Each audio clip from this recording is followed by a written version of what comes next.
क्या आप जानते हैं कि हर मनुष्य के जीवन में नागराज का स्थान कहाँ है?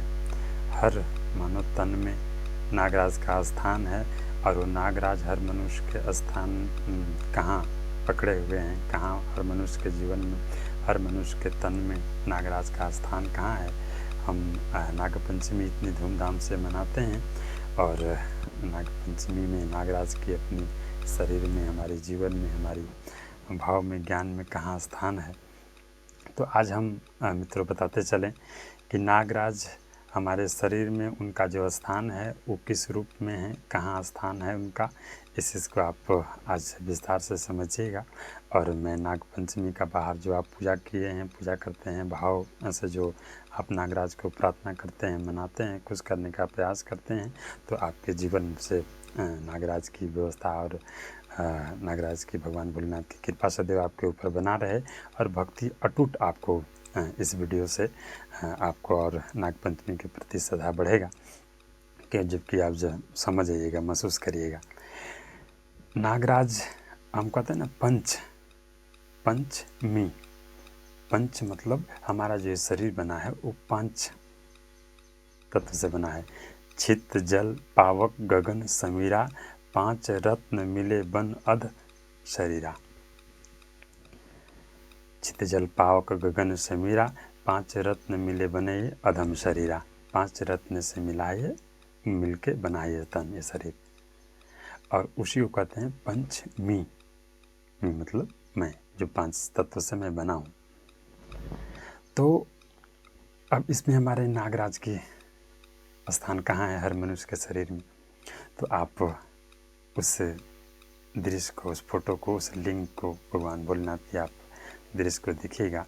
भगवान भोलेनाथ के आप देखिएगा कि गला में नागराज हैं। कितना अच्छा सुंदर संकेत है। और जब समुद्र मंथन हुआ तो सबसे पहले विष निकल रहा है और उसके सबसे लास्ट में अमृत। इस सारी भावार्थ को आप ध्यान से श्रवण करिएगा कि इसका मुख्य वजह क्या है, मुख्य रीजन क्या है जीवन में अपना। समुद्र मंथन क्या है और विष क्या है, अमृत क्या है। 14 दर्भ में सबसे पहले जब निकला है वो विष है, सबसे लास्ट में जो निकल रहा है वो अमृत निकल रहा है, जो देवता और असुर दोनों लेने के लिए ललायित हैं। इस चीज़ को अपने जीवन से समझिएगा।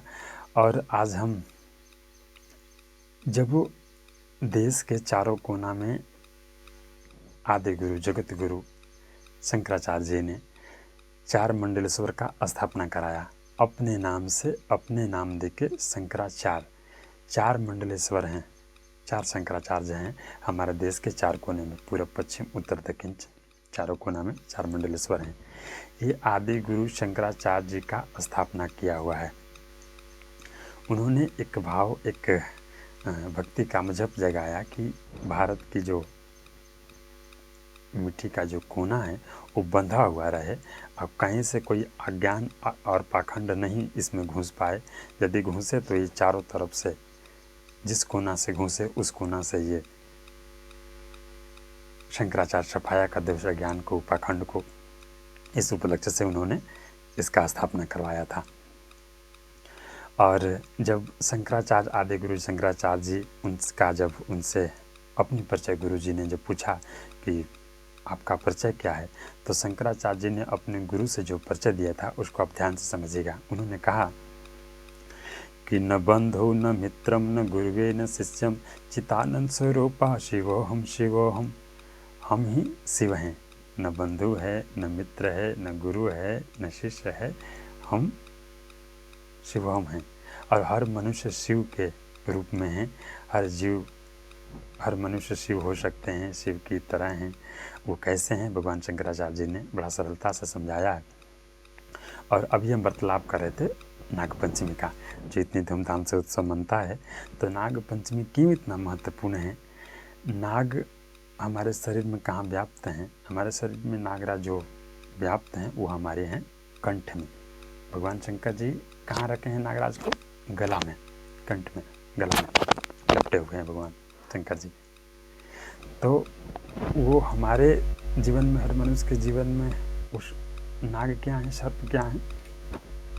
वो हमारा है स्वर, जो हम बोलते हैं ना, तो हम जब बिना स्वाध्याय के बोलते हैं, अज्ञान में बोलते हैं, जब कभी हम अपने पवित्र धर्म ग्रंथों को अध्ययन किया नहीं, स्वाध्याय किया नहीं, तो हम किसी को जब बोलते हैं तो सबसे पहले हम क्या बोलते हैं? किसी का निंदा करते हैं, जो हमको अच्छा लगे उसका, और बाकी सबको, अपने को अच्छा, बाकी सबको कहीं ना कहीं निंदा करते हैं। तो हम सबसे ज़्यादा और सबसे पहले जो निकला है वो विष निकला है, और सबसे पहले हम क्या करते हैं? किसी को निंदा करते हैं। निंदा है विष की तरह है। किसी को बुराई करना, निंदा करना, ये क्या है? विष। और हमारे शरीर में, बाहर आपने सुना होगा कि समुद्र मंथन में देवता और असुर मिलकर समुद्र मंथन किए थे। अब हमारे शरीर में, हर मनुष्य के शरीर में कैसे समुद्र मंथन हो रहा है? जिससे ये 14 दर्भ निकल रहे हैं। सबसे पहले अमृत निकला, लास्ट में सबसे पहले विष निकला, लास्ट में अमृत निकला। ये मन, ये असुर है, असुर पक्ष। और हमारा जो चेतना है, जो आत्मा है, वो है देव पक्ष, वो है भगवान देवता। और ये दोनों के बीच में मंथन होता है। अब मन को जो अच्छा लगता है, ये असुर पक्ष, मन को जो अच्छा लगता है वो किसी को निंदा, किसी को गलत, किसी को बुराई करता है। और जो चेतना में चला जाता है, जो आत्मा में चला जाता है, इसलिए आपने देखा होगा संत किसी को बुराई नहीं करते, क्योंकि वो चेतना में चले गए, वो आत्मा में चले गए, देव पक्ष के हैं। और इसलिए विद्वानों ने, संतों ने, हमारे महापुरुषों ने कहा है कि जो भी आप बोलें तो बड़ी छान के, परख के और स्वाध्याय के साथ अध्ययन करके आप तब उसको बाहर निकालें, तब बोलें। क्यों? क्योंकि आप जब बोलोगे तो वो नाक की तरह है, कंठ से आप बोलोगे, वो विष है, वो निकलेगा तो जिसको लाएगा वो घुसा जाएगा। तो ये हम जो बोलते हैं, हमारी जो शब्द है, वही है विष, यही है अमृत, यही है नागराज। जो अज्ञान में हम बोलते हैं, जो बिना स्वाध्याय के बोलते हैं, तो किसी का निंदा करते हैं, बुराई करते हैं।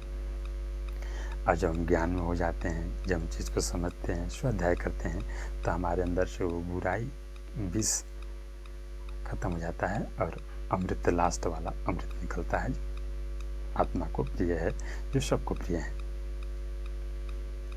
तो यहाँ विषय आता है कि भगवान भोलेनाथ गला में क्यों रखे विष को? इसलिए रखे क्योंकि आप जो भी बोलते हैं, जो भी आप, सबसे पहले आप अज्ञान में रहते हैं। सबसे पहले तो हमारे अज्ञानता रहता है, किसी को बुराई करना, कि कोई कुछ कह दिया तो आप सह नहीं पाते, तो किसी को सहन कर जाना, किसी को गला में पी जाना, किसी को गला में रख लेना,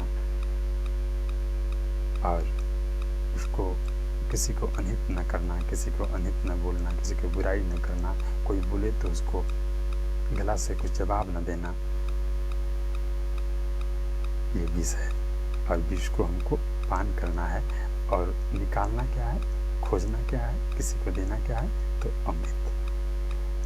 स्वाध्याय के साथ अच्छी बात, सबकी सम्मान, सबकी भाव, सबकी विचार की। तो ये नागराज की जो नागपंचमी हम मनाते हैं, तो मनुष्य के जीवन में हमारे जो शब्द हैं वही नागराज की तरह हैं। और इसलिए नागराज को भगवान गला में रखा शंकर जी, क्योंकि हर मनुष्य, शंकराचार्य जी ने कहा कि हम शिवहम हैं, हर मनुष्य शिव की तरह है। अगर वो गला में नाग को धारण किया हुआ है, विष को धारण किया हुआ है, अज्ञान में है तो विष उगलेगा, और ज्ञान में है तो अमृत उगलेगा। और वही नागराज को जो बाहर हम नागपंचमी मनाते हैं, तो ये नागपंचमी का मूलभूत सिद्धांत है। और इसको स्वाध्याय जब करके आप बताइएगा तो बहुत इसी उपलक्ष्य की, इसी भाव के साथ, इसी प्रेरणा के साथ भगवान आदि गुरु शंकराचार्य जी ने नागपंचमी मनाया था। और भगवान भोलेनाथ का इसलिए नाग गला में रहते हैं कि इस विष को आप समझिए, और आपको क्या करना है, इस शब्द को, ज्ञान को। और अमृत क्या है? वो है ज्ञान, बोध हो जाना, अच्छे प्रभात हो जाना, चीज का स्थापना करना। तो तो इसी चंद्रबिंदु के साथ हम अपनी वाणी को विराम। मैं प्रयास करता हूँ कि अच्छे अच्छे चीज़ जो मैं अध्ययन करूँ, स्वाध्याय करूँ, तो आप सबों को मैं देते रहूँ, क्योंकि आज एक बहुत अच्छा साधन है कि आप कहीं से किसी को दे सकते हैं। पहले जब कथा होता था, संतगण आते थे, विद्वान आते थे, जब महापुरुष आते थे, तो ये साधन, ये व्यवस्था नहीं था, तो बड़ी परेशानी होती थी। कुछ दो कुछ लोग चल के जाते थे इसी स्वाध्याय के लिए, और आज इसकी कितनी अच्छी उपयोगिता हो गया कि स्वाध्याय कोई कहीं से दे रहा है, आप उसको अध्ययन करिए, जीवन में उतारिए। अच्छा लगे तो जीवन में उतारिए, नहीं तो आप कोई बात नहीं, क्योंकि कोई भी कुछ कहता है तो वो जरूरी नहीं कि वो कह दिया वही सत्य है। आप उसको अपने जीवन में आंकलन करके देखिए, आप अपने जीवन में लागू करके देखिए, फिर उसको पारित करिए। हर हर महादेव, जय माता दी। और आप आगे इसी तरह स्वाध्याय करते रहिए, आप जानते रहिए अच्छे अच्छे चीज़ों को, भगवान से, भक्ति से आप जुड़ते रहिए, भजन से जुड़ते रहिए। जय माता दी। हर हर महादेव।